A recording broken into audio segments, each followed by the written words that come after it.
तो जो भी साथी जो बीएसटीसी की तैयारी कर रहे थे, उन्होंने ऐसा सोच रखा था कि चलो बीएसटीसी भी कर लेंगे और इस बार एक वैकेंसी और आ रखी है, वो है आपकी पशु परिचर की, तो उसमें भी हमारा हो जाएगा।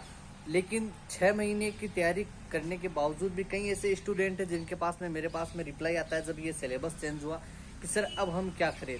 हम वो नस्लें रट रहे थे, गायों की, भैंसों की, भेड़ की, बकरी की, सारी हमने रट ली थी।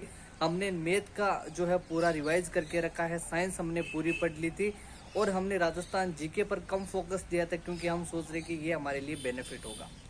लेकिन वापस से जो सिलेबस चेंज हुआ है, अब आपको कैसे तैयारी करनी है वो मैं आपको बताने वाला हूँ। सबसे पहले तो जो भी साथी पशु परिचर या फिर एनिमल अटेंडेंट की तैयारी कर रहा है, उनके लिए मैं एक ही कहना चाहता हूँ कि अब आपके पास में लगभग 2 महीने बचते हैं। अगर आप तैयारी करते हो तो आप वो चीज़ें ना करें कि आप थ्योरी को ना लिखे ज़्यादा, ठीक है। जो आपने पढ़ा है, ठीक है, राजस्थान जीके, हिस्ट्री, कल्चर, ठीक है, ज्योग्राफी जो आपने पढ़ रखी है ना, उसको आप अच्छे से रिवाइज करें। उसके लिए आप क्वेश्चन प्रैक्टिस कर सकते हो। दूसरी चीज यहाँ पर मैं आपको बताने वाला हूँ, आप जितना हो सके ऑब्जेक्टिव क्वेश्चन करो, ठीक है, ओएमआर सीट पर करो। जो भी आपकी गलतियां होती है उसके लिए आप मिस्टेक नोटबुक बना लो, ठीक है। और आपको पता चलेगा कि आप 3 घंटे में कितने क्वेश्चन कर रहे हो, कितने आपके माइनस मार्किंग हो रही है।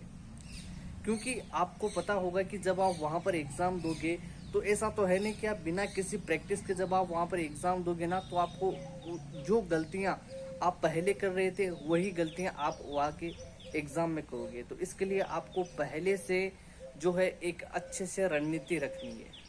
अब आपको कोई भी नया टॉपिक जो आए हैं पार्ट बी के अंदर, sir part B part A तो एक कर दिया, जी हाँ, आपका जो पार्ट ए था पार्ट बी था, दोनों ही अब मिक्स है, दोनों मिक्स हो गया। और पार्ट बी में जो वेटनरी में कुछ जो है बुक्स चलती है, आपने नाम नहीं सुना तो मैं बता दूं। एक तो होता है एनिमल रिप्रोडक्टिव सिस्टम यानी पशुओं में जनन, वो आपके डाल दिया गया। अब एक आता है एनिमल न्यूट्रिशन, ठीक है, जिसमें पशुओं के चारा से संबंधित आपको शब्दावली भी याद रखनी है और पशुओं का पोषक मान भी आपको पूछा जा सकता है।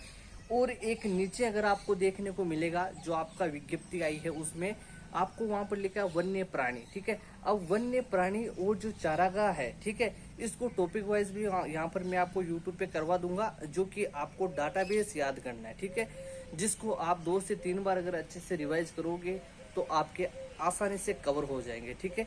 और भी अगर आपके कोई भी टॉपिक रह रहे हैं तो आप जो है उनको अच्छे से कवर कर ले इसी महीने में, क्योंकि अगले नेक्स्ट 2 मंथों में आपको अच्छे से रिवाइज करना है, ऑब्जेक्टिव करने, तभी आपको सिलेक्शन मिलेगा। और भी अगर आपको कुछ भी जानना हो तो आप कमेंट बॉक्स की सहायता से मुझसे कमेंट कर सकते हो।